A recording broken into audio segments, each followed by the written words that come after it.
What is going on, guys? Welcome to Patriot Outpost and the show that still has no name. The weekly Wednesday show. We're still trying to figure that out with me and Jeremy from D-Day Cobra, and we have a special guest today. Before we get to him, Jeremy, how's it going? Doing pretty good. Ready to talk about some politics. There's a lot going on. I got some pretty strong opinions on this whole Trump deal. Trump is not making good decisions right now. Who is advising this man? Holy shit. We'll get into that a little bit later. My goodness. Well, and listen, Jeremy is the biggest Trump guy you will meet, undoubtedly. And he's got some credit. I'm not even going to go probably as hard as you are, to be quite honest with you, but we will get to that. And now our special guest, who was supposed to be with us last week, some stuff came up and Jeremy kept teasing, oh, big special guest. Never happened. So that was funny. He gets to come on my channel now since we're alternating these streams. Suresh from 221B Tactical. What's up, man? What's going on, guys? Thank you so much for having me. Of course. And Suresh, obviously, for people that aren't familiar with you, who are you? What do you do? And what made you decide to get into the entire YouTube sphere? I am the founder and CEO of 221B Tactical. It's a company I started back when I was a police officer, about 10 years into my police career. I did 13 years as an officer, a little bit more, and just got sick and tired of gear and apparel that just sucked, and people, companies with big names were just essentially taking your money and they were just giving you crap products. So I decided to do something about it. So all the products are designed around taking care of a fundamental concern that people in the police tactical space, now the civilian space, have that wasn't being solved by these, big name companies. And, it started in my garage and it now has turned into a global corporation. We operate in over 65 countries. We have over 270 over 270 retail locations around the world, all 50 states or 54 states according to Joe Biden. We very blessed. 57 states according to Barack Obama. So it's like that's the American dream. Some people know my mom is of Indian descent. She came here from that country to give her family and her children a better life. And starting in as a police officer, went to medical school and shifted into business and then law enforcement, and started the company in the garage, and obviously now it's grown into, and I, got into other stuff. Jeremy knows more about it, commercial real estate ventures and things like that, but been able to turn that into something that has completely changed my life. And, so when I hear people say that there's something floating in the ether that is holding people with black skin down in this country, I look at people who say that and I'm like, really? Really? Really? Well, it's awesome to have you on the channel, man, yeah, for sure. And it's been his lifelong dream to stream with us here on Patriot Outpost. So this is the peak for Suresh. Everything else he's accomplished, it pales in comparison to this moment right here. Yeah. So.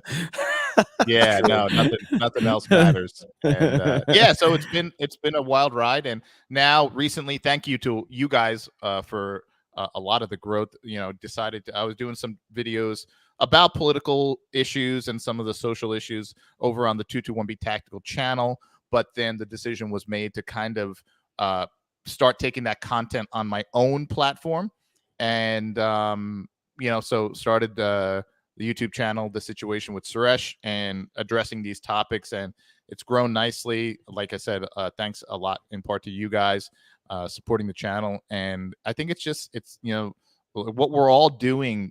Ryan with your channel, Jeremy with D-Day Cobra. It's like these are the stories that, as we know, sometimes get suppressed and people aren't hearing about, and this is the stuff people need to hear about. So I love the opportunity to just come on here with you guys and just be real and talk about the stuff that people actually care about. Yeah, man. Well said. And speaking, when you were talking about all these big companies that were just putting out a shit product and people just kept buying it over and over again, I couldn't help but be reminded of Apple and iPhones. And we're definitely going to talk about that today because Apple has found itself in the middle of a little war right now. Because obviously Elon Musk has made a big stink over the past 24 to 48 hours about Apple reportedly threatening to take Twitter off the App Store, of Apple, pretty much reducing all of their marketing on Twitter for some reason.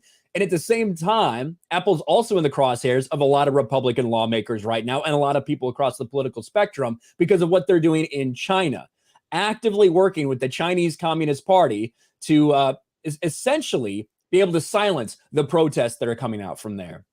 Pretty despicable stuff. But I know you had a video the other day, Suresh, where you talked about Elon and you talked about this fight that he started with Twitter and maybe like the reasons behind it. What's your take right now on, from the Elon side, what has made him decide to go after Apple so hard right now? I think he's capitalizing on the eyeballs on him right now. And this is his way of punching back. You want to say that I am, a bad person because I'm trying to bring back freedom of speech, and there, people are trying to essentially paint him in this picture as some sort of, criminal or some kind of villain. So and I think it's brilliant, honestly, is to say, okay, well, let's look at a company that all of you who are throwing the daggers at me, let's look at a company that you guys love. You guys just love. They're great. They're this, they're that, they're everything. Let's take a look and see what they are really about. And let's pull that veil off. Let's open that kimono. And these are the little dirty secrets about Apple that most people don't know about, and a lot of people don't want to know about. I mean, like, everyone knows, they work with China, the products are made overseas and all that stuff. Everyone knows that. But what he's coming out with now, to me, and what he's doing is, it's essentially what I feel like the establishment did to Donald Trump, where when Trump was like, hey, hold on, I got all this information about these guys in here, and it's not good. What they did was they just flooded it, attacks. So I think Elon's doing the same thing. Hey, you want to come after me? I'm going to start taking the view off of me and say, okay, let's take a look at these things here. Now he's exposing what Apple is really about. And now it's making people who, these liberal nut jobs that, love companies like Apple for, everything they stand for. Oh, really? Well, did you know they did this? Did you know they did this? Do you know they did this? Do you know about this? And now it's making them step back and say, oh, wow. It makes you look foolish when you now are, quote unquote, supporting a company that has all these dirty little secrets. And it's, it's a really bad day and a bad week for Apple with a lot of this stuff being exposed, because I'm sure a lot of people were hoping that none of this would ever come out. However, I think this all started when Elon noticed that they pulled their marketing from the platform. And, this is probably a massive, massive hit to their bottom line. So Elon probably said, hold on, what's going on here? We all know what it was. Elon took over and they said, screw this guy. He's, letting people, throw whatever they want. Say, God, he's supporting free speech. So let's pull back a little bit from Twitter. Elon noticed that, probably a very clear number on their bottom line that was changing, and said, what's this about? Oh, okay. You want to play that game? And I think this is the route he took. He said, okay, I'm not going to complain and cry about them backing away on their advertising on the platform. I'm going to expose them. And, the scary thing is he's doing that, and he's gambling that they're not going to take him off the App Store and take Twitter off the App Store. And that's a big gamble, because if that happens, he loses 50% of the base that. Well, if that happens, Google will follow suit, because they tend to follow each other, because Google can't keep him and Twitter on the app. It's almost like with Alex Jones, Andrew Tate, all this stuff. Trump, just Trump was banned off of YouTube after he was banned off Twitter. So they tend to follow suit. So if Apple does take him off, Google's going to follow suit. But I think that he's setting up to make a phone. a Tesla phone, which again, that's been rumored for a long time. We talked about this last night, and I played a clip from Valuetainment where they were talking with another guy on the show. Basically, all like Android is not Apple. Like this whole Android thing, they make phones for all these different manufacturers. You know what I mean? So it's not like this one kind of streamlined deal. So Elon could simply just pick up the phone and make a deal with Android right now and probably have a Tesla phone in less than 3 months that's mass produced already. And it could be, I think that's what he's working towards, because what's he done? The whole deal with putting the poll up for Twitter for free speech that he put up, 6-8 months ago, whatever, that led to him buying Twitter. He'd already made the decision he was going to buy it. What happened when he put up the poll for Trump? He brings Trump back. He'd already made the decision that he was going to bring Trump back, but he's a master marketer and salesman. So he puts these things up to create discussion, to create all of this marketing for himself. And then suddenly he pulls a trigger. So I think he's testing the waters, and I think he's probably already decided that he wants to make a Tesla phone. And I think that that's part of this whole war with Apple, because it wasn't one tweet. This was like 6 or 7 tweets in a row that he was going after Apple. Apple was trending. He tagged Tim Cook. And there's more to this, I think. So I think a Tesla phone's in the works. And I think that nothing this guy does is by accident. You know what I mean? Like it all is for a purpose. What that purpose is, that's something that I guess we're always guessing at. But it certainly has gotten the Republicans' attention. There's no doubt about that. Maybe that's exactly what Elon Musk wanted. DeSantis slammed Apple, not only for what they're doing in China, obviously because some of these protests are happening at their facilities when it's talking about the pushback on COVID, the zero COVID stuff. All these videos that are coming out of China are crazy right now. And by Apple taking away the ability for people to share phone to phone, it's intentionally working with the Chinese Communist Party to stop these videos from getting out to the public. So not only are they doing that, but they're trying to stifle free speech here in America. At least that is what the narrative is right now. DeSantis comes out and slams him. Josh Hawley comes out and slams him. And what do you know? 24 hours, 48 hours after Elon Musk says he's going to go to war with Apple over this, well, Tim Cook is going to fly to Washington and meet with Republican lawmakers who are now concerned about this. So, like Elon Musk rattled the cage, and now you've got the CEO of Apple who won't respond to him on Twitter, but will fly to Washington to talk to these people who could make some laws that make it very, very inconvenient for Apple to do business. So whatever you think about that and that strategy, that seems to be the way, the reason Elon Musk has done this, and it seems to be working right now. Yeah, 100%. Now I hear a little bit of echo, Ryan. I don't know if that's you. It might be Suresh's headphones. I hear a little bit too, yeah. It might be your headphones. Suresh has got his headphones tuned up way loud because he just wants to hear the conversation. Yeah, he just wants to hear himself talk. So, yeah, I mean, who doesn't? Is that better? I think you're good. That's good. That's good now. Okay. Yep, you're good. You're basically pulling a Beardo. Beardo does this every time we stream. Shout out to Beardo. Yeah, he screws it up every time. So shout out to Beardo. Something that a lot of people don't know about is how Apple, when they were approached by the Chinese government to disable AirDrop for all Chinese iPhone users, Apple went ahead and did that. And they did that for the sole purpose of the people in China who are utilizing iPhone and utilizing AirDrop to share videos and share messaging off the cellular network. So they completely took that ability away from them.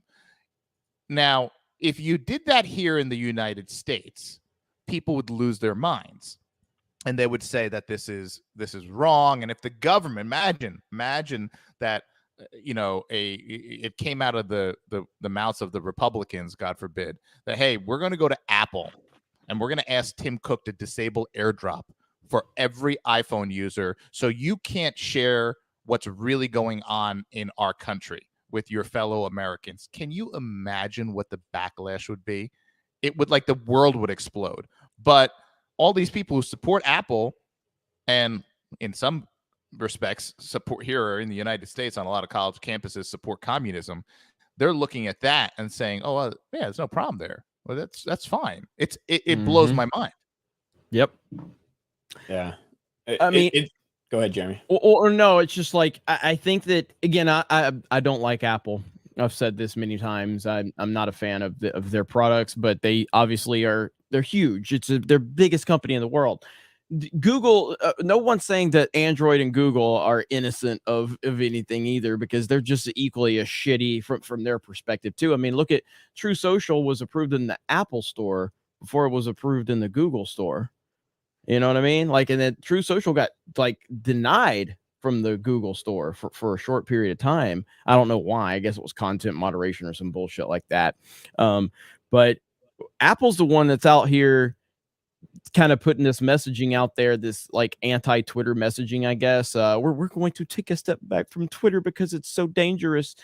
And I think that when Elon sees that and he's like, you're trying to grandstand on Twitter, like that you're taking some brave, stunning stand. Let me show a peek behind the curtain. And a lot of these companies are guilty of all of that, but Apple is the top dog. And when you want to try to take that moral superiority stance, it's real easy to expose you for being everything that you're claiming that you're everything that you claim that you're not, basically. So it'll be interesting to see how this all plays out. Yeah. When Apple lost me, was when the FTC commissioner went to Apple and said, "Here, we have some evidence right here that TikTok is gathering information about its users, keyboard strikes, and among other things about its users, and this information is being sent to China, and here's the paperwork showing that." Apple did nothing. Apple did nothing about that. And that's all documented. That's proven. So then they kept TikTok on the App Store. But here you have Twitter and you have Parler, and they're like, yeah, these might need to come down. Why? Oh, well, they let Trump back on. What? Mm-hmm. Wait, what do you like? They gave an account to one person who happened to be a former president of the United States of America, and now that is reason to, take this off the App Store. Yet you had a government official come tell you that one of the apps on your store might essentially be spying on millions of Americans and sending that information to China. And you're like, yeah, no, that's fine. That's good. No problem there. I mean, that's probably one of the reasons Apple gets some really good deals for the Chinese labor there. Yeah. But yeah, I mean, we're coming off Elon Musk doing a lot to eliminate some pretty disgusting things on Twitter. The CP problem that was prevalent on Twitter. As soon as that gets taken care of, as soon as that gets minimized, now Apple wants to ban it. Weird how that works, isn't it? Yeah. But we did also have some news this morning that I wanted to talk about. Not something that I was planning on learning today, and it's also not all that surprising. But CNN, the Communist News Network themselves, there's some layoffs, guys. They're going through some hard times, and they have more layoffs. Fresh on the cancellation of CNN Plus that barely lasted a week. Fresh on the restructuring. Brian Stelter loses his job. Don Lemon out of his nighttime slot. All these things happening at CNN. Well, I guess it's not enough because their CEO has indeed announced layoffs. Breaking, CNN to begin mass layoffs, CEO says. Today, we'll notify a limited number of individuals, largest number of paid contributors, as part of a recalibrated reporting strategy, the email states. Well, unless the recalibration is to actually run real news, I don't know if this is going to work. CEO Chris Light informed employees in a recent email that a new round of layoffs is underway. They recently had them in September, which included Stelter and the demotion of Don Lemon. The email begins, our people are the heart and soul of this organization. It's incredibly hard to say goodbye to any one member of the CNN team, much less many. I recently described this process as a gut punch, blah, blah, blah. Yeah, okay, we know what the CEO is going to say. Yes, they are not in a good financial spot right now for two reasons. One, because Warner Brothers is basically the parent company, and they're massively in debt right now. So they're trying to cut costs all around. But also, CNN has not been profitable in a long time because they continue to drive people away by focusing solely on a very leftist brand of politics. We've heard some people come in and say, we want to change how CNN looks. We want to make it more of like the middle ground, like people used to perceive it as. But until something like it actually happens, you get tangible results. People aren't going back to CNN. People aren't going to watch this garbage. and you get what you deserve. I This got is what good they news asked for them. I've got some good news for CNN. Trump is returning as presidential nominee. That's going to send your ratings through the roof, because that was when they were at their best, when Trump was in the news cycle. So Daddy Trump is returning to the news cycle for you.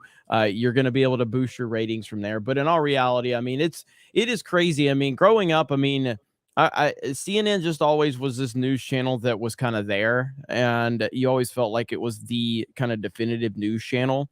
It was always at airports. It was always at the mall. It was always at restaurants. That was the news channel that was just always on. They have hurt their identity so incredibly bad to the point where I don't know if they can truly recover. I really don't.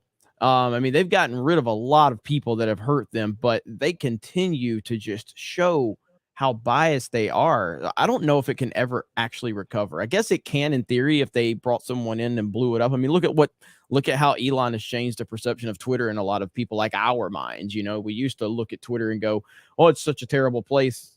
But now you look at it like, oh, this is fun again.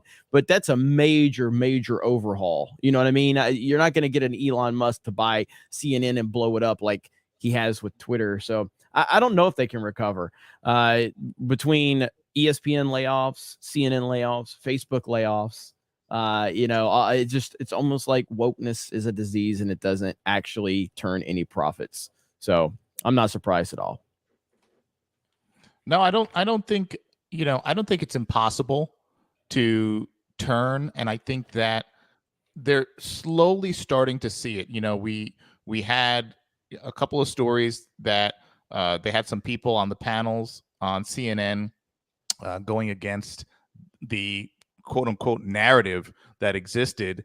And people were shocked to see people on CNN talking and speaking counter narrative. And then you had someone on there speaking out against the vaccines. And then you had someone on there speaking out recently against the mask. Now, this was a woman who they had on nearly a dozen times before.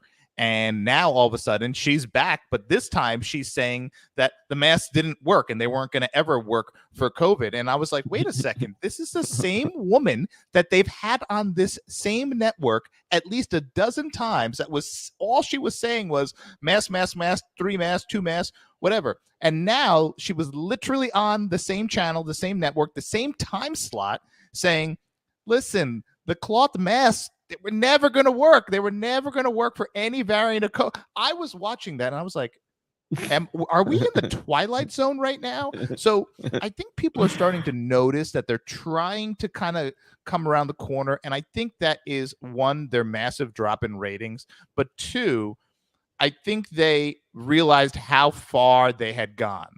And it was now no longer trusted. And I think Trump was a big part of calling them out, and then a lot of other people were a big part of calling them out, as they were just not reporting the news anymore. And it wasn't just slanted bias, it was outright, as we've now discovered, false stories, things that were just factually untrue and just incorrect. And that was something that a lot of people noticed. Even some diehard CNN people that I know were like, yeah, that's not cool. That was a blatant lie. And you lose a lot of people when that happens. Can they get them back? I think they can. I think if they go back to just reporting the news, I mean, they were the pioneers of the 24/7 news cycle. And it was just the story. That was it. There was no opinion, no spin, no nothing. It was just a story 24/7. I think they can get back to that, but it's going to take some time. It's going to take some time to build that trust back up. And they got to just get rid of some of the people who were just so extreme. Like they got rid of that Tiffany Cross nut job, who was essentially saying everything on the planet was racist, like including bottled water. That was MSNBC, right? You're seeing they're making the moves now that are, I believe, the right moves to kind of right the ship over there. Yeah, I want Brian Stelter to return. That's what I want, because the memes and Mark Dice's channel would continue to grow with a little Brian Stelter. But I mean, in a way, we did have Brian Stelter return to the headlines, if you count this at least. Now, I know that this looks like Brian Stelter after losing just a little bit of weight and putting on lipstick. Jesus. But this is actually not Brian Stelter, okay? This is somebody who has more power than Brian Stelter. Non-binary Biden nuclear official charged with stealing woman's $2.3 thousand luggage at airport. Now, this is the same freak. This dude who goes by they, them pronouns, I guess. This dude gets announced that, hey, this is your new nuclear waste disposal czar or secretary or something in the Joe Biden administration. And everybody was fawning over this, celebrating this person in the mainstream media. These people are freaks, and they will expose to you that they are freaks at each and every opportunity. A Biden administration employee and one of the federal government's first gender non-binary officials has been accused of stealing a traveler's luggage from the Minneapolis airport. Not just accused, I think charged at this point in time. This person has actually been charged, and it's on camera. They did it. They took the luggage. And if it's a mistake, simple mistake. This person used it for like a month after that. Maybe this person's, I guess their outfits make a lot more sense if they're just stealing women's luggage and then wearing that. Maybe that would explain this fucking person. Lord.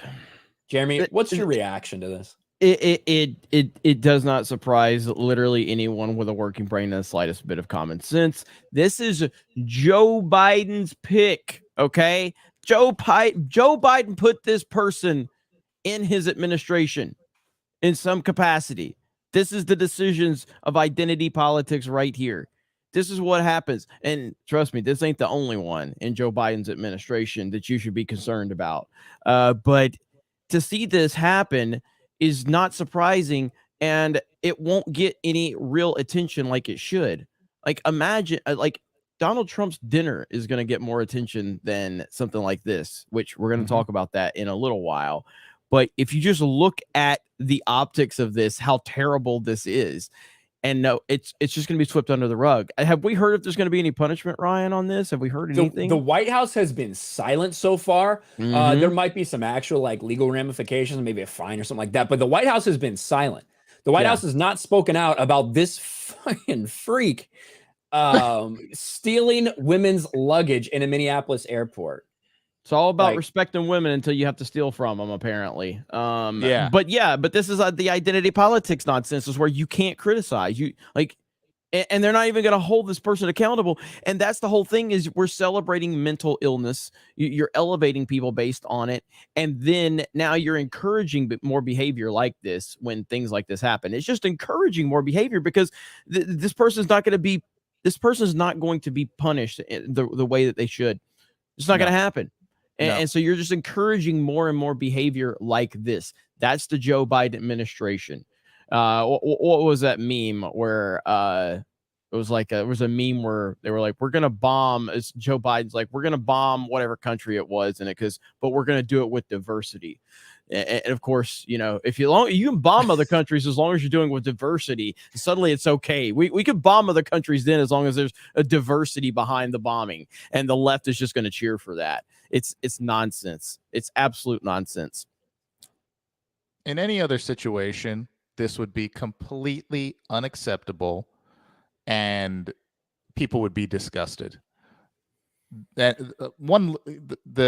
let me say, the detail of this story that was the most incredible is that this individual took a flight where they checked no bag, and then got off the flight and went down to luggage, went to the baggage claim and took a bag. Okay, so like, if you're gonna do that, at least check a bag and fake it, right? Like, check a bag, and then like when you get off the plane, go to get your bag, and then accidentally take a designer bag that costs like $3,000. At least do that. No, this individual was not even intelligent enough to work the scam the way you should have, which was like, oh, I took the wrong bag, like, go get like a version of the bag you want to steal, and like just a cheap version from Costco, and then take the wrong bag. No. And then they continue to travel and utilize this luggage.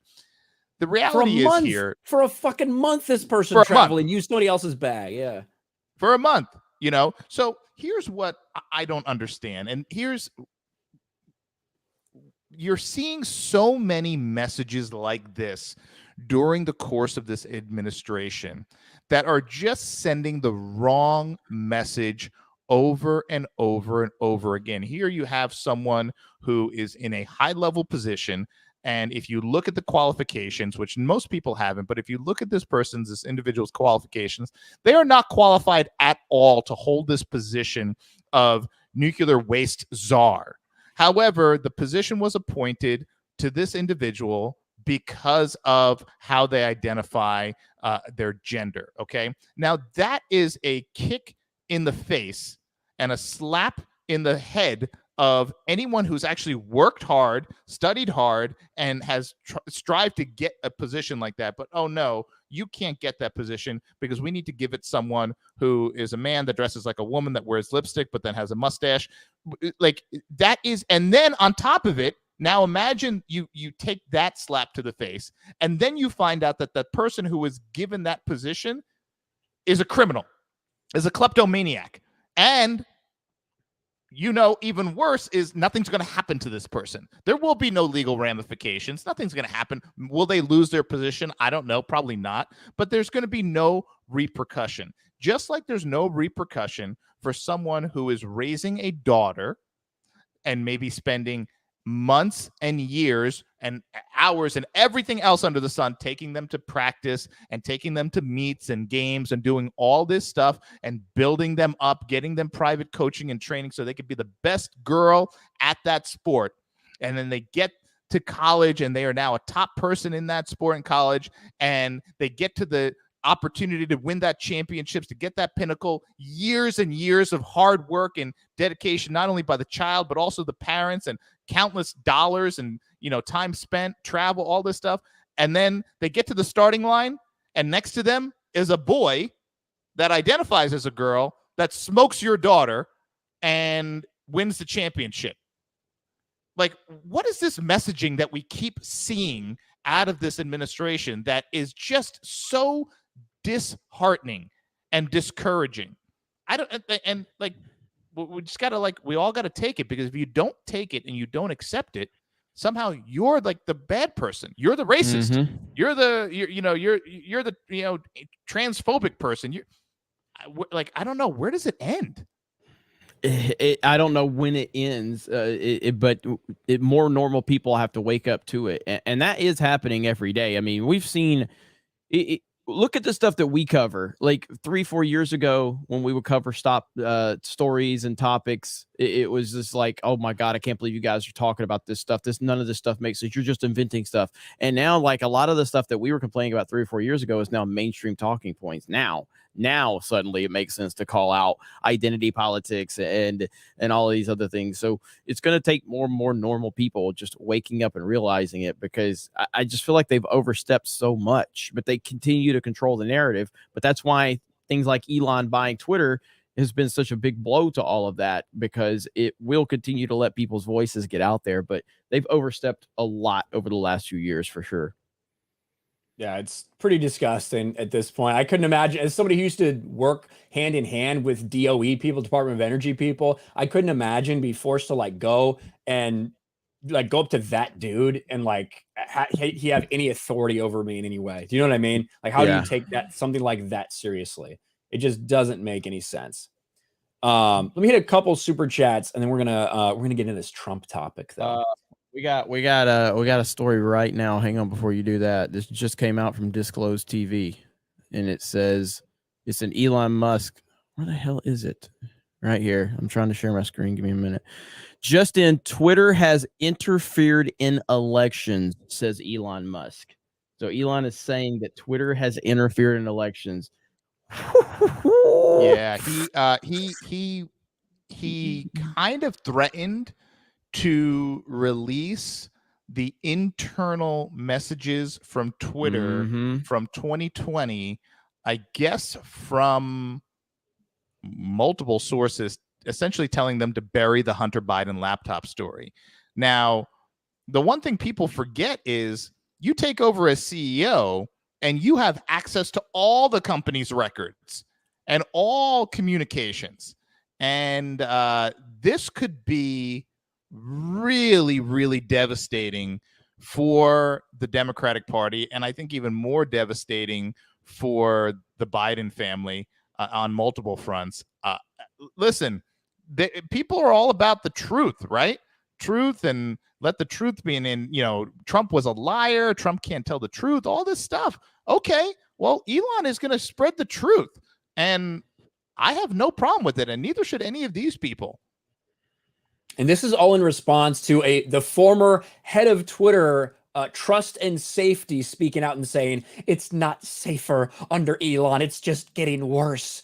And this is Elon's direct response to somebody saying, Twitter's shown itself to not be safe for the past 10 years and has lost everyone's trust. Elon says exactly. The obvious reality, as longtime users know, is that Twitter has failed in trust and safety for a long time and has interfered in elections. Twitter 2.0 will be far more effective, transparent, and even-handed. Wow. Remember when Mark Zuckerberg went and spoke to Rogan a couple months ago and admitted to them that the FBI told them to censor things at Facebook, told them there was going to be a Russian op and it's going to involve this, and to censor the Hunter Biden laptop story so that they did it? Like, not only did everybody know this happened before anybody needed to admit it, Zuckerberg admitted that it happened. I can't wait for Elon to shine the light on all the decisions that have been made. And I think I heard from, I think it was Jack Posobiec, who said someone that he knew close to Twitter said that they have a record of basically all the major bannings and everything that have happened since like 2015, all the high profile bannings and shadow bans that have happened and the political reasons behind them, and that it was all orchestrated for political reasons. Like, this is going to get crazy once Elon Musk exposes what's actually going on here. This is so bad. This is, this is the basis of the distrust. Like, when you go out there and you say, I have this, concern about this that the government put out, and I have this, doubt about this. And I'm not talking about conspiracy theories. I'm talking about just like logical doubts, logical questions. And people kind of try to paint you as some kind of like tinfoil hat nut job. Well, I'm glad that someone like Elon is now doing this, because it's going to expose what is really happening. And the people who are out there saying that, pointing the fingers and, are trying to cancel and doing all this other garbage, this is going to silence them. If Elon releases information, facts, data that shows that the FBI interfered and essentially told Twitter, let's say, to bury this story and remove that New York Post link at any and all costs, which I think most people know after the Zuckerberg interview, most people know that that's exactly what happened. And now, I don't know if you guys saw the other day that, I forget, I was watching something, it might have been on TikTok, but this government whistleblower, FBI whistleblower, that I hear there's like now like loads of them coming out.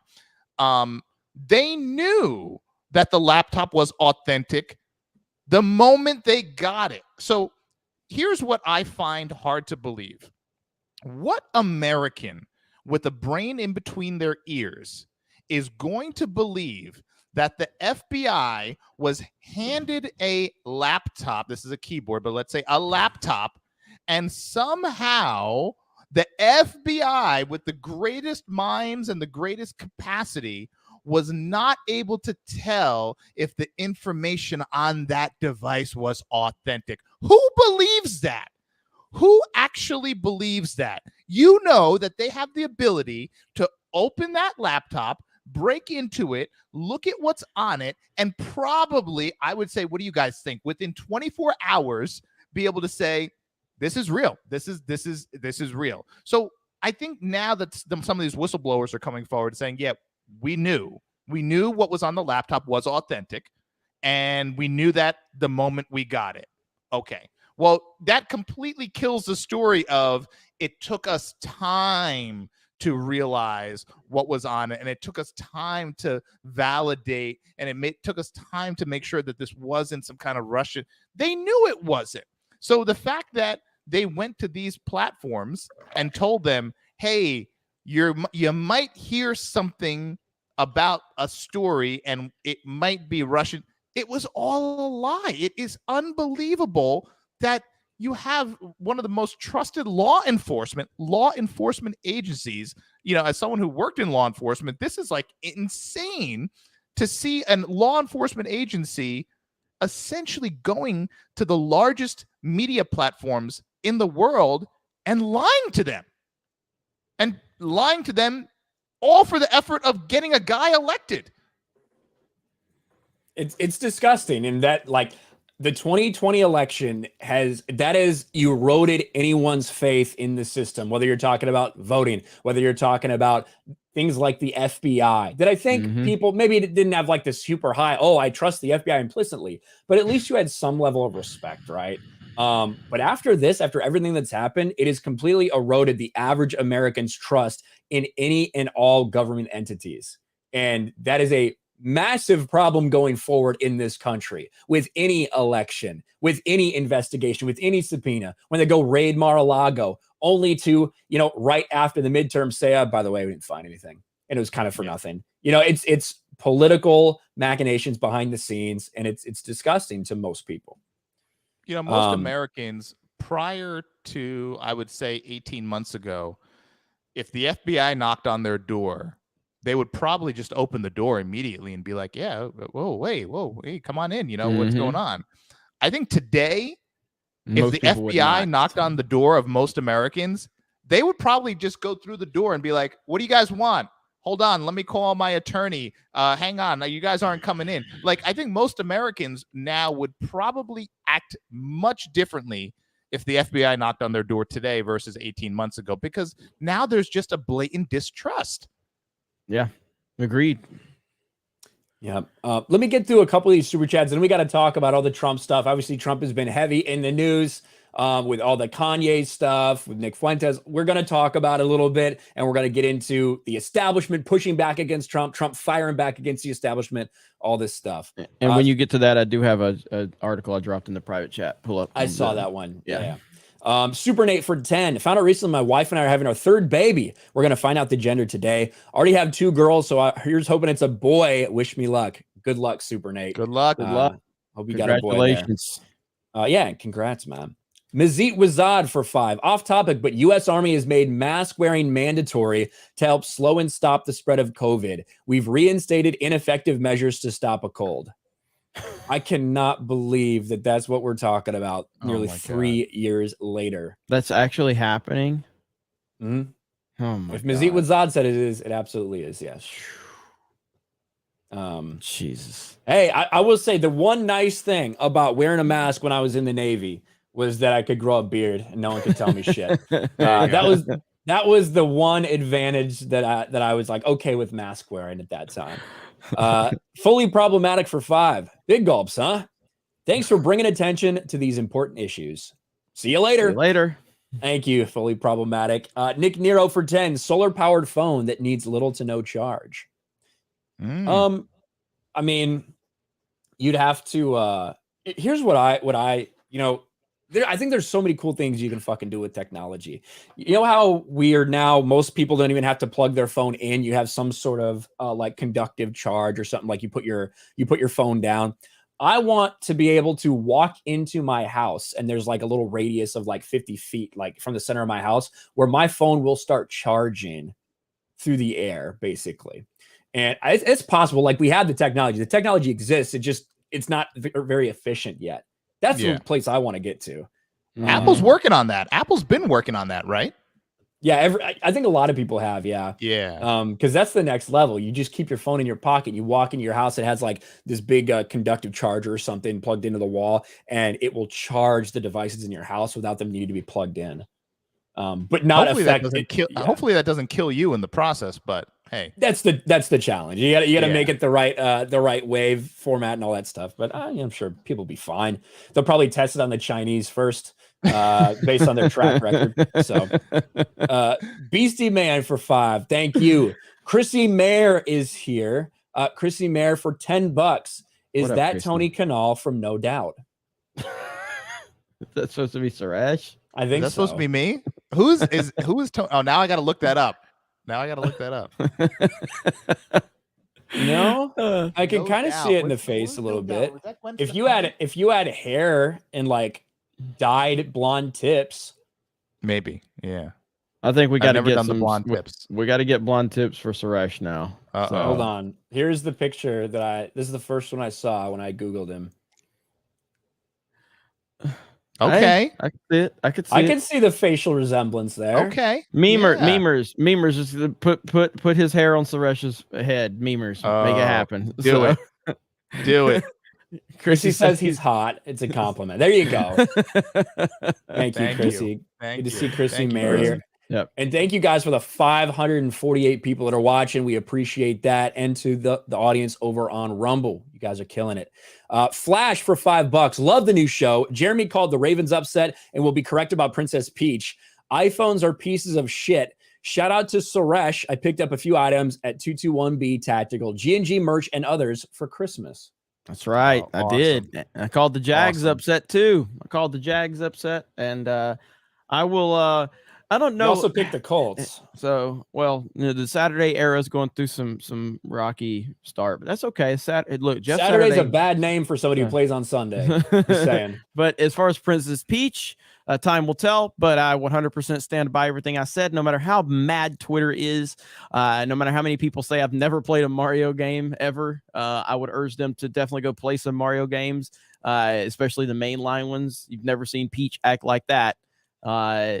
She's been playable character in a few of the games. Obviously, the last game I played that Peach was a playable character was Super Mario 3D World, I believe, on the Wii U, which is a fantastic game, by the way. So yeah, I think that's the last one I played where she's a playable mainline Mario game anyway. But yeah, that's a discussion for another time. I'll play as Princess. I'll play as Peach this Sunday on Mario Kart and win all the races. That'd be good. That'd be good. And we will get to the rest of the super chats before the show ends, guys. But right now, we got to talk a little bit about President Donald Trump, fresh off his announcement that he will, in fact, be running in 2024, as if there was ever any doubt. But the conversation the past several days has not been about Trump's run, about anything strategic like that. It's been all about this dinner that he had with Kanye West, with Ye at Mar-a-Lago, where Nick Fuentes was also present at. And there's been so many things that have come out about that, including on Tim Pool's show, where Ye was very briefly made an appearance and spoke about how, he didn't know Nick Fuentes was going to be there. This dinner was planned beforehand, all this stuff. Now we're hearing from, former Trump advisors that the entire thing was a setup from the beginning. And when me and Jeremy were talking about this a decent amount on the phone and behind the scenes when this started coming out. And I said, the fact that Nick Fuentes was there and that nobody at Mar-a-Lago, you don't just walk in and have dinner with the president without everybody knowing who you are. It's crazy. It's not something that happens. Yeah, it's crazy. Again, everybody knows I'm a huge Trump guy. Okay, I love Trump. This is so stupid. How did he put himself in this position? How do you sit down with people you don't know, knowing that Trump knows that every single little thing that he does is used against him in every single way? It doesn't make it right, but it's part of it. Steven Crowder said this a while back about how if you're on the conservative side, if you're on the right, you play by a different set of rules, and you have to be aware of that. So every step you take, every move you make, you have to be aware that you're going to be judged differently. No one is judged differently than Donald Trump. No one. So the fact that knowing where Kanye is at with how Kanye's acting and all the things going on with Kanye, the fact that he took a dinner with Kanye, okay, fine. They have some level of relationship, friendship, whatever. The fact that Kanye just brought people that Trump claims were not, that he didn't know about, that he was not told about, and they still were just able to come sit down with him and talk with him and say whatever. This is so monumentally stupid on his part. I don't know how in the hell he allowed this to happen. And who is surrounding this man? Who are his advisors to let this happen on this level? And it's obviously some type of setup. That's fine. That does not change the fact that Trump should not have let it happen in the first fucking place. This is so frustrating that he's in this position and he allowed this to happen. He let this happen. He's the one that could have prevented this. And I appreciate that he's a lot more accessible than most people would be in this situation. But you are officially running now, and you know what you're up against. You've got to be smarter than this. You have to be. Jesus, so Yeah, frustrating. you're 100% right. And it almost defies logic that at this point in his, I was going to say career, but in his life, that he's not ensuring that he's not even in the same room with someone like this. I'm pretty sure that there is a system in place for a friend of mine. He's a legitimate billionaire. He's confirmed billionaire. And I'm confident that there is something in place where he doesn't enter certain rooms if there are certain people in that room. Okay.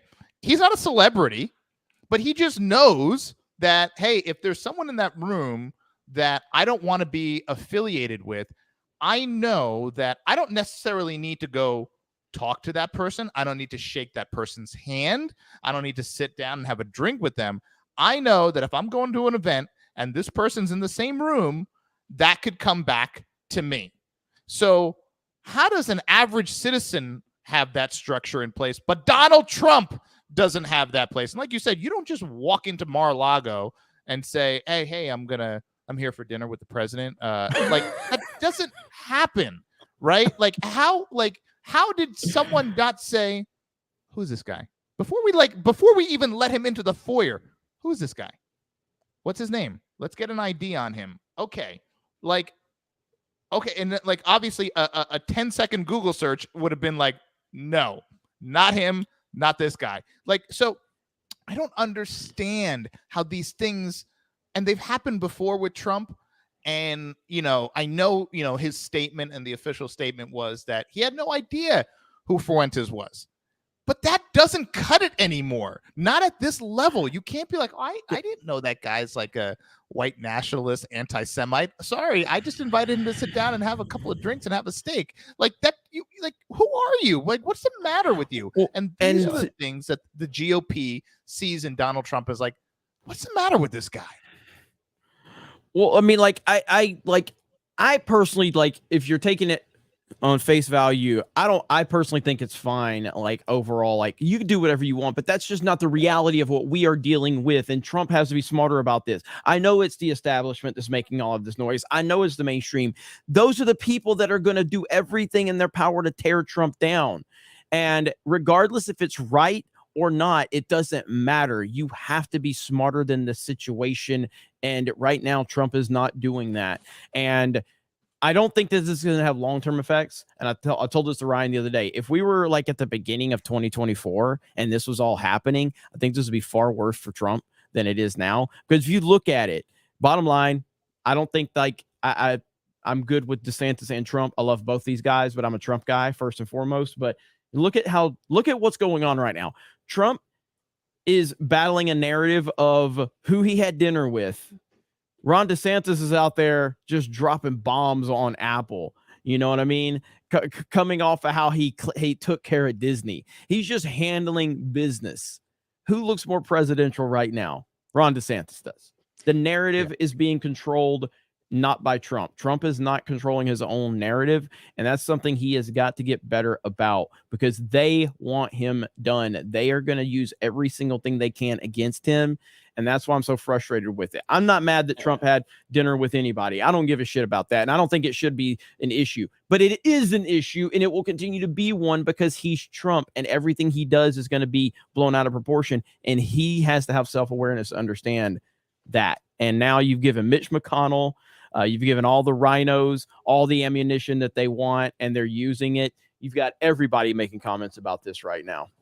Yeah, I think it's just, it's interesting. I think that Kanye, I think Nick Fuentes, I think all of them should be able to say whatever the fuck they want. And I think they should all be able to be challenged on all of their opinions, just like everybody else. I think everybody deserves a platform, and I don't really care. But when Kanye West, when Ye talks about, being controlled by Jews, there's one Jewish person who was controlling Kanye West, and that's Milo Yiannopoulos.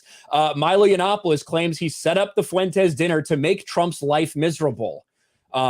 This is Milo talking to NBC. It was to send a message to the former president Here are the quotes. I wanted to show Trump the kind of talent that he's missing out on by allowing his terrible handlers to dictate who he can and can't hang out with. I also wanted to send a message to Trump that he systematically, repeatedly neglected, ignored, abused the people who love him the most, the people who put him in office, and that kind of behavior comes back to bite you in the end. He also said he arranged the meeting just to make Trump's life miserable. The fact that some guy could have this type of access to Trump that easily is insane. Right. Now, I think that Nick Fuentes said the same thing on Tim Pool that Trump said, which was, I didn't know who this guy was. That's exactly what Nick Fuentes said as well. That, to be honest, he didn't know who I was. But Trump is, with this dinner, again, I personally could care less, but it's about how everybody else is reacting to it right now. And Trump has put himself in an unnecessary corner, I feel. I just think it's a dumb move.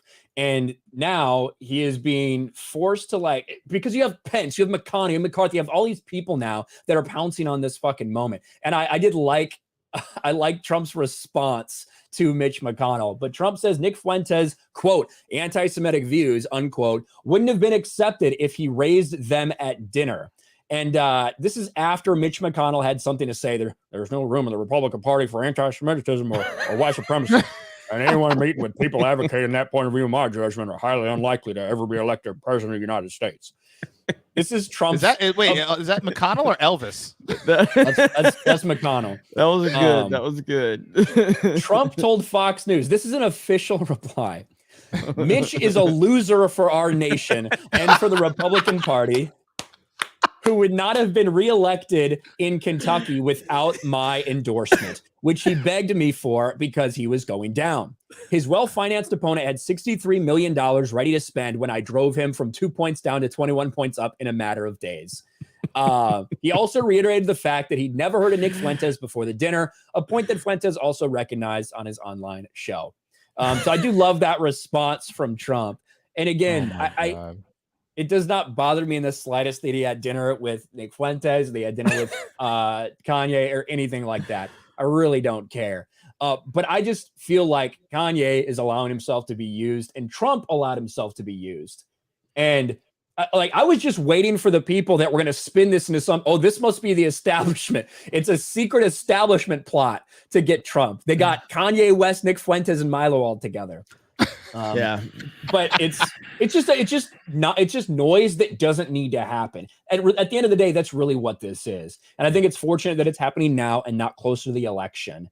But for people to just for the normies, that's how people got to think about this. For the normies, for the independents to read headlines like that, it's not a good look. You know what I mean? And that's at the end of the day, I think the biggest problem. Not in reality. Mm-hmm. What if anyone thinks that Trump aligns with those or shares those values? Trump fucking moved the embassy to Jerusalem. All right. Trump has had the back of Israel and the Jewish people during his presidency a lot. So I don't know how seriously people would take those kind of connections or whatever, but it's a crazy story. I have many good friends that are Jewish, and they have said nothing but good things for Trump's actions and relations regarding Israel.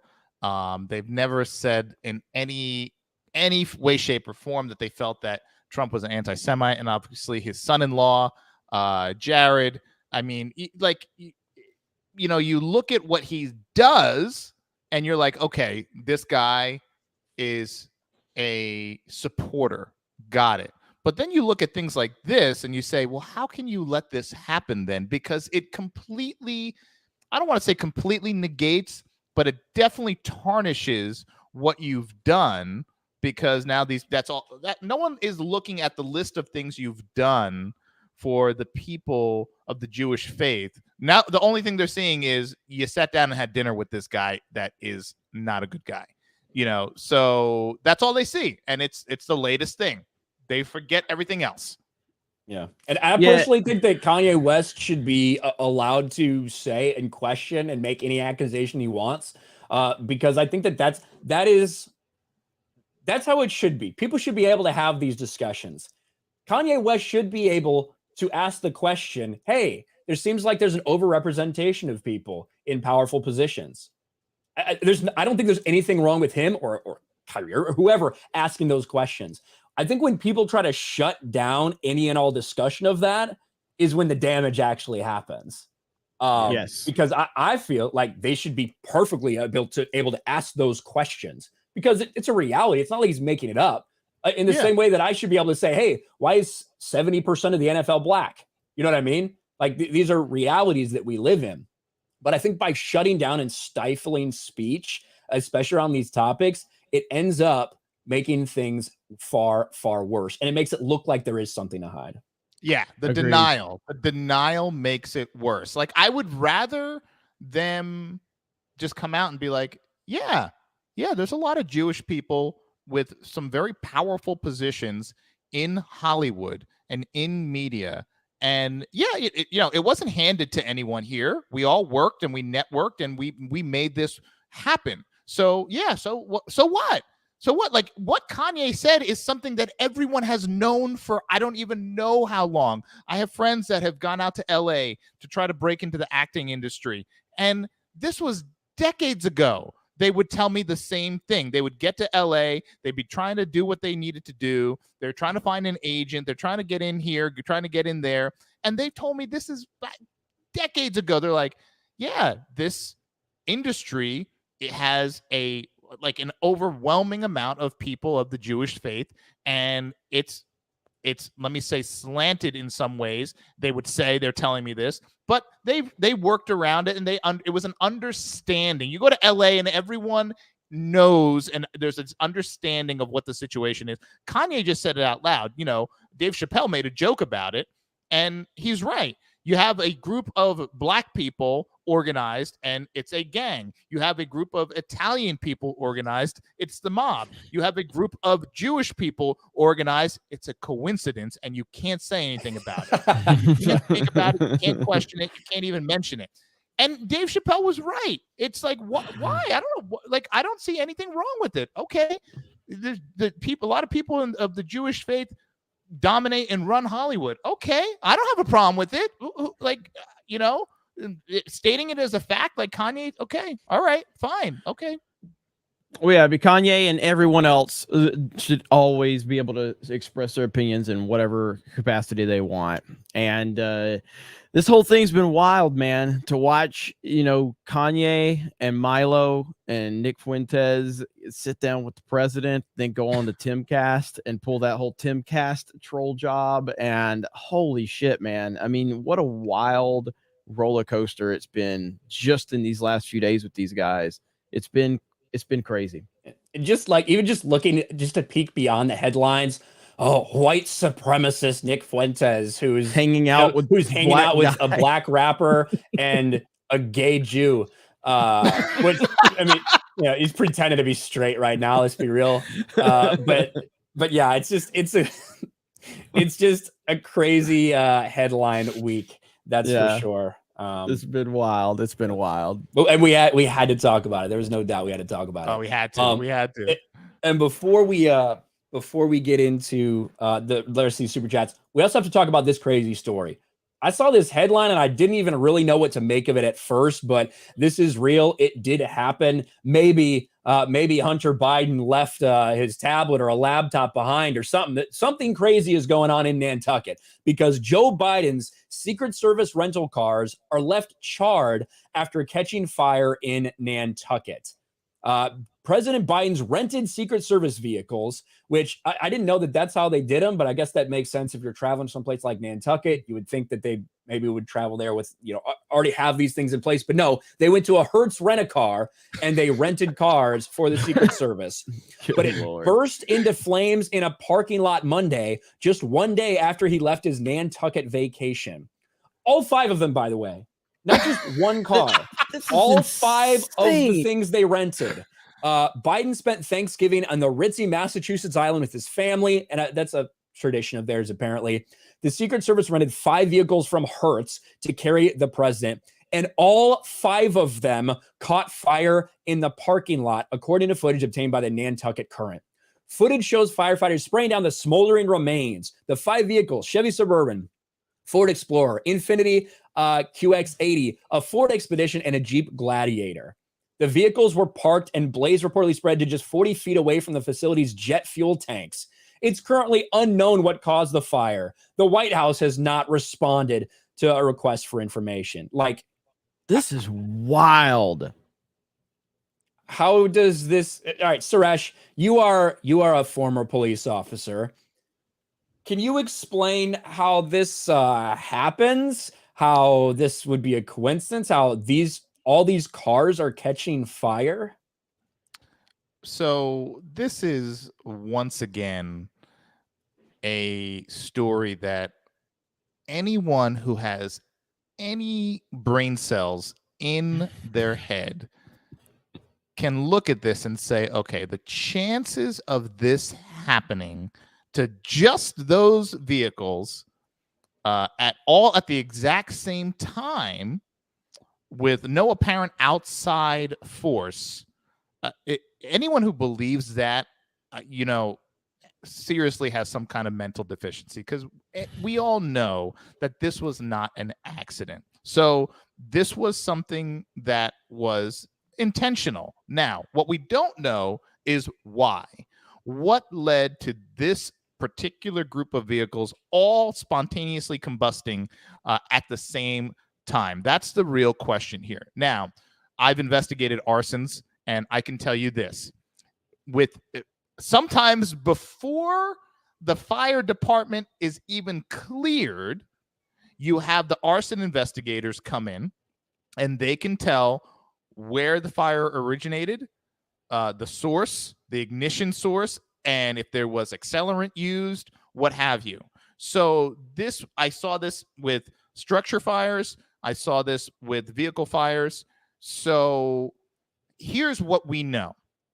We know we're not going to get the real story here, right? Like, we kind of know. It's kind of like the Paul Pelosi, thing. We're not going to get the real story. We know that. So anyone who's out there saying, "Oh, I can't wait for the real story to come out," like, wake up. Like, wake the F up. We're not going to get the real story.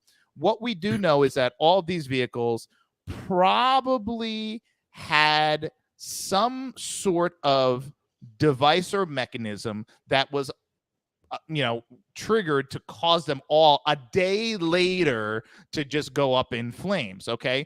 Why? That's my question. And, arson investigators probably right there saw it. And, every person involved with this from a firefighting standpoint or an arson investigation standpoint has probably already been told, you can't talk about this. You cannot talk about this. Whatever you find, you can't disclose. They've already swooped in and told these people that. I know it. I've seen it happen before. Okay, so let's just talk about what we can talk about. Is why would they intentionally destroy? This is like the Mission Impossible phone, right? Like, this message will self-destruct in 10 seconds, and like he puts it down and then whatever explodes. This is essentially what happened here. Why?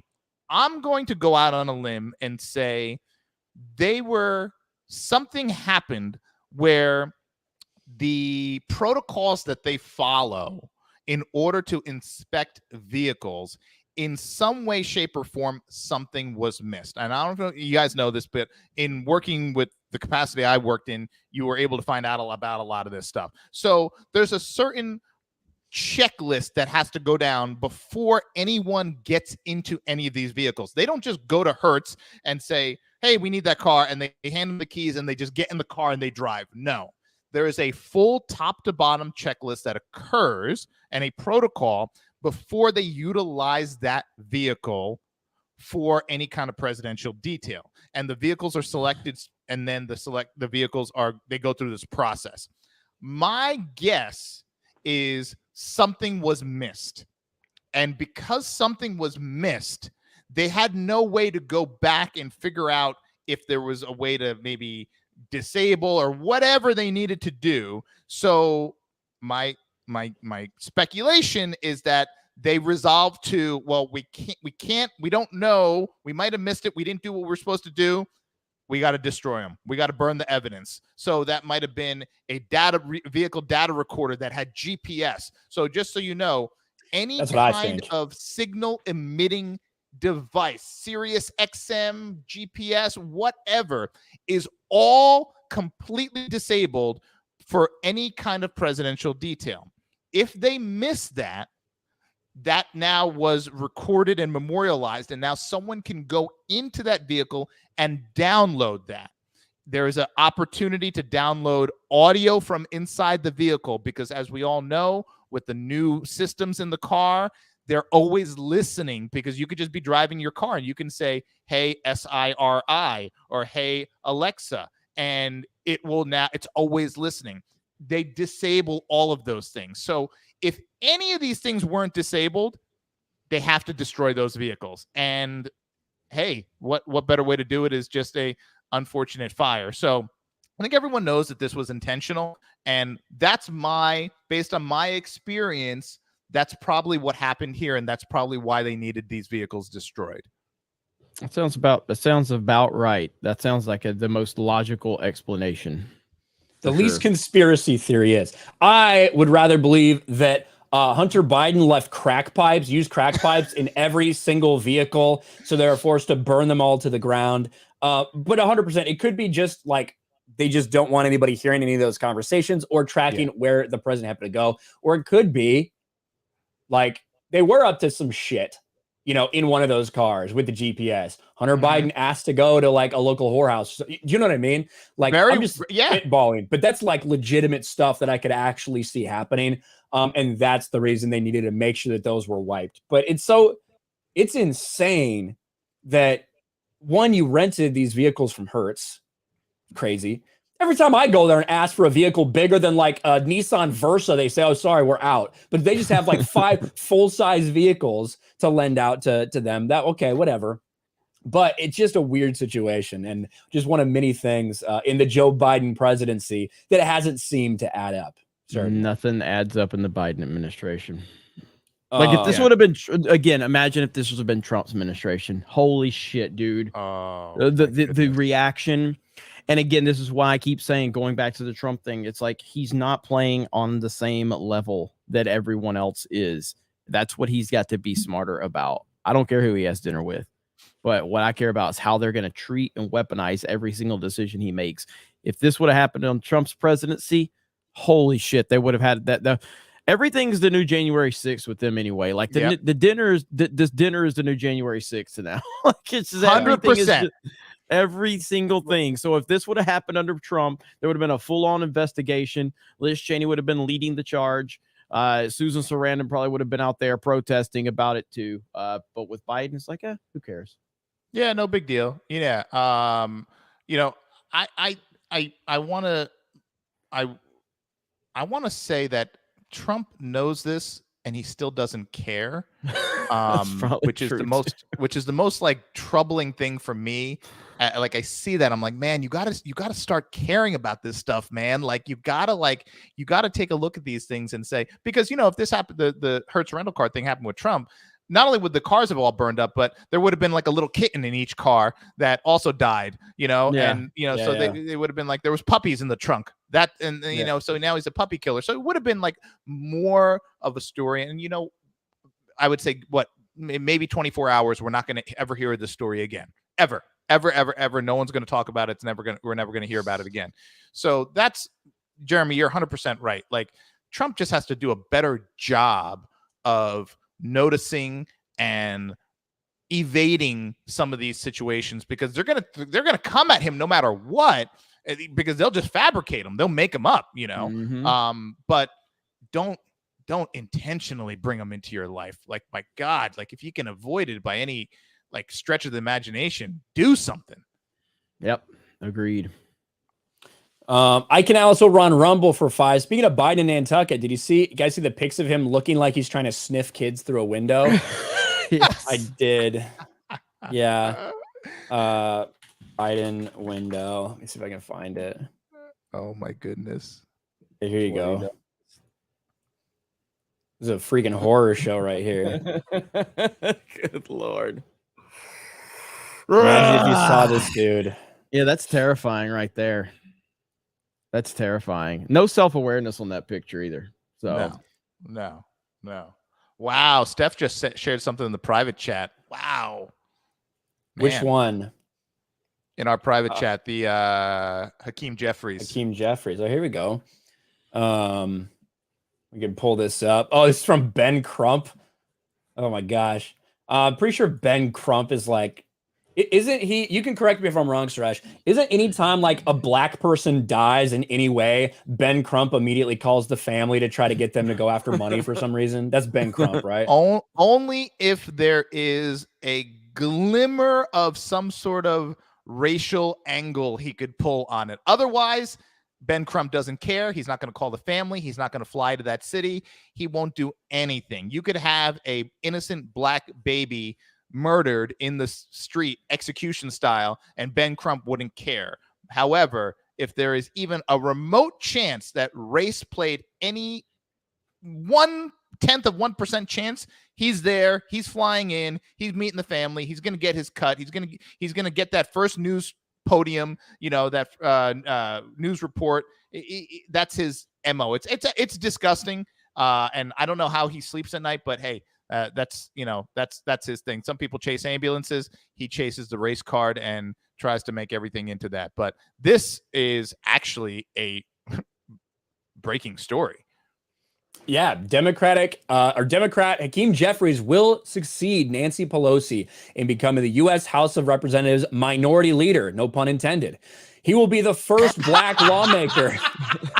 He will be the first black lawmaker to lead a political party in Congress. Another history-making change in American politics. There you go, man. I guess technically he's pretty light, Suresh. Yeah, is that like part of the stipulations that it had to be like kind of a Cory Booker tone or less? Like that's interesting. Very, very, very light skin. We might need a check. On this. I think he has blue eyes. Yeah. You don't know. Listen. We're joking, but in certain situations, if we're not talking about a Democrat and we're not talking about something related to the liberal side of things, that those same people, if this was the roles were reversed and they would be like, he ain't black. He ain't black. Yeah. Yep. He ain't black, or he ain't black enough. You know how it goes. I've seen it all. I've heard it all. So, obviously we're joking about it, but like, listen, I mean, it is what it is. Yeah. Cory Booker from my former state of Jersey, he's another guy. People are like, wait, he's a little light. He's a little light for what we're talking about here. But yeah, I mean, hey, Ben Crump with the breaking news. I actually didn't know that. I actually assumed that prior to this, there was someone of a minority class that would have been the leader. But hey, I mean, this is a breaking news story, and I'm sure that we'll hear more about this story than we'll hear of Nancy Pelosi's insider trading. That for sure. Well, I'm just glad that, the Democrats have been all about accepting elections. Well, at least in the past 2 years, they have been. Here's Hakeem Jeffries. Breaking: election denier Hakeem Jeffries was just elected as the new leader of the House Democrats. Keep pouting. History will never accept you as a legitimate president. The more we learn about the 2016 election, the more illegitimate it becomes. America deserves to know whether we have a fake president in the Oval Office. He titled this like I title my videos. I like the strategic capitalizations there. Let's be clear, Donald. He didn't even capitalize his first name.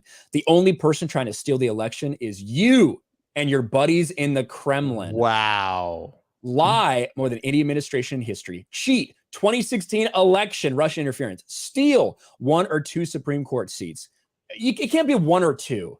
Like, you can justify it being 1. You can't really justify being 2.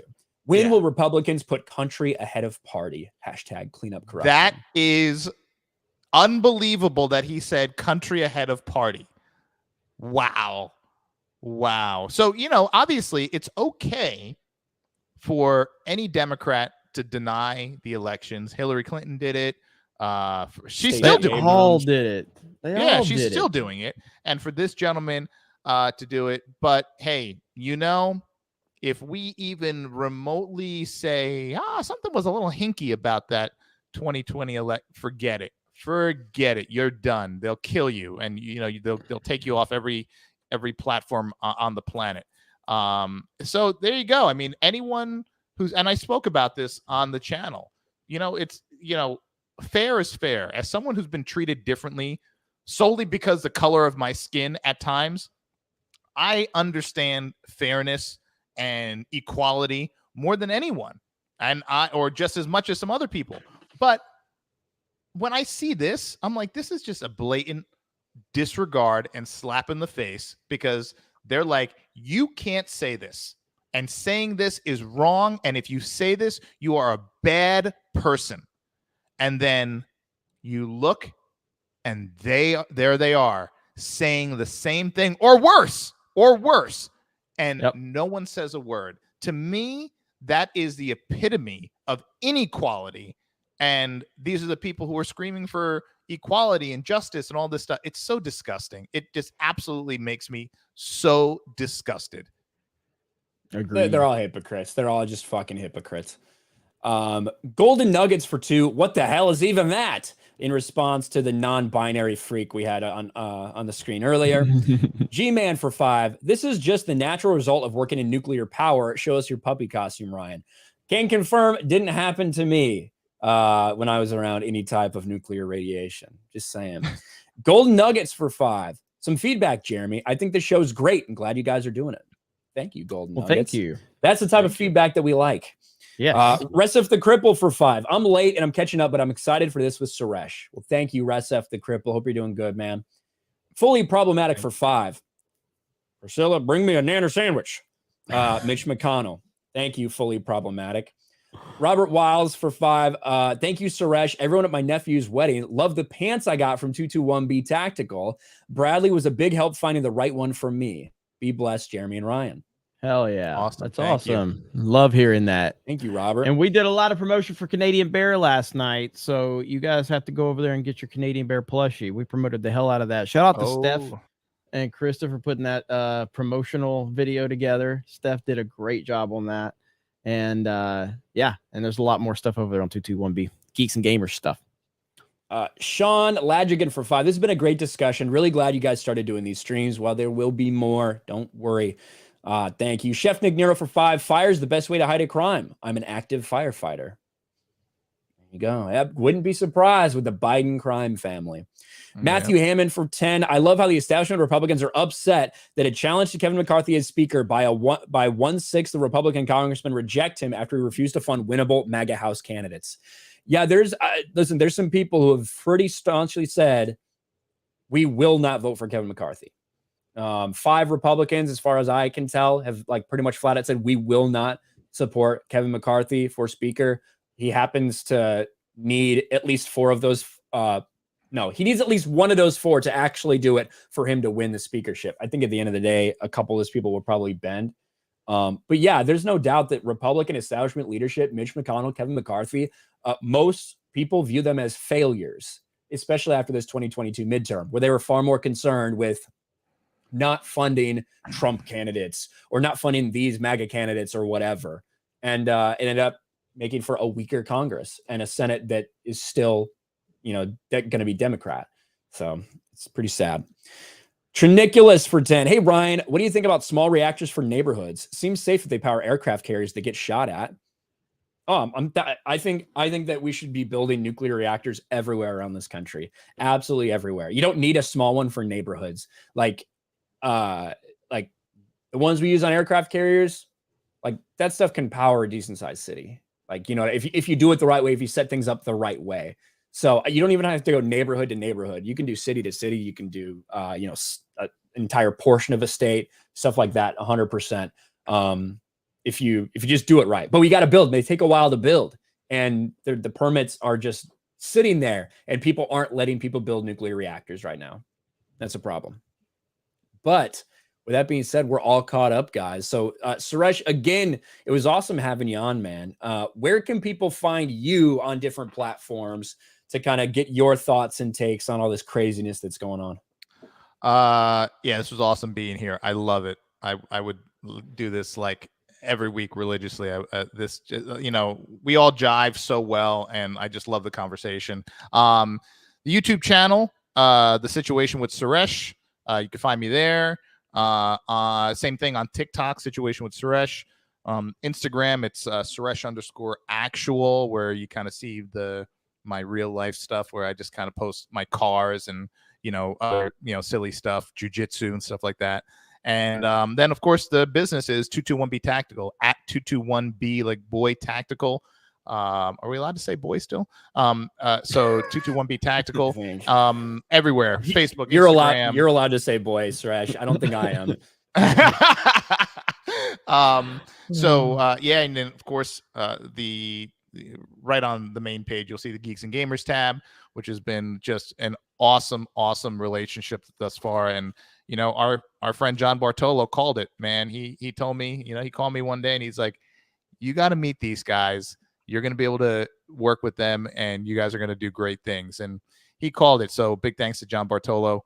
Heaven above, looking down, put us all together. That's right. So you could find the Geeks and Gamers stuff on 221B Tactical, and there's going to be a lot more coming to you. And get your hands on that Canadian bear, because that thing is flying like hotcakes. Yep. Get them gone. Make Jay sign a lot of Canadian bears. That's what we want to see right there.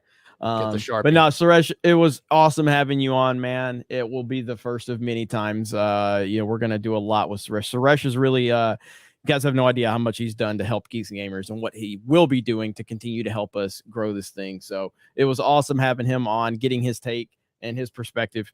And this show, I think, is gonna be something that you guys are gonna really, really appreciate as we continue to evolve it. And who knows, if it continues to get the momentum, it may become a daily thing. We may have to work it in on that Monday through Friday schedule that we're working on for Geeks and Gamers come January. So a lot of good stuff in the works. So looking forward to it. Totally agree. Ryan needs memberships activated, so we got to get that done. Yeah, I know. You become a Patriot. It's going to be easy. So we'll make it easy. It'll make sense. And I'll have them by the next stream we do. I should have had it by this one, but I'm a lazy fucking piece of shit. So I didn't. But thank you guys. Thanks to Suresh. Thanks for Jeremy. We'll be back on D-Day Cobra next Wednesday on Jeremy's channel. And both Suresh and Jeremy's channels are linked in first line in the description. You should be able to click on that and go to their channels if you need to subscribe. And it's going to be a blast to keep talking. We won't be for a lack of things to talk about. Let's put it that way. There's always going to be crazy stuff going on. So thank you, chat. Thank you to My Nerdy Home for modding. And we will talk to you next time. Peace. Bye, everyone. See you, everyone.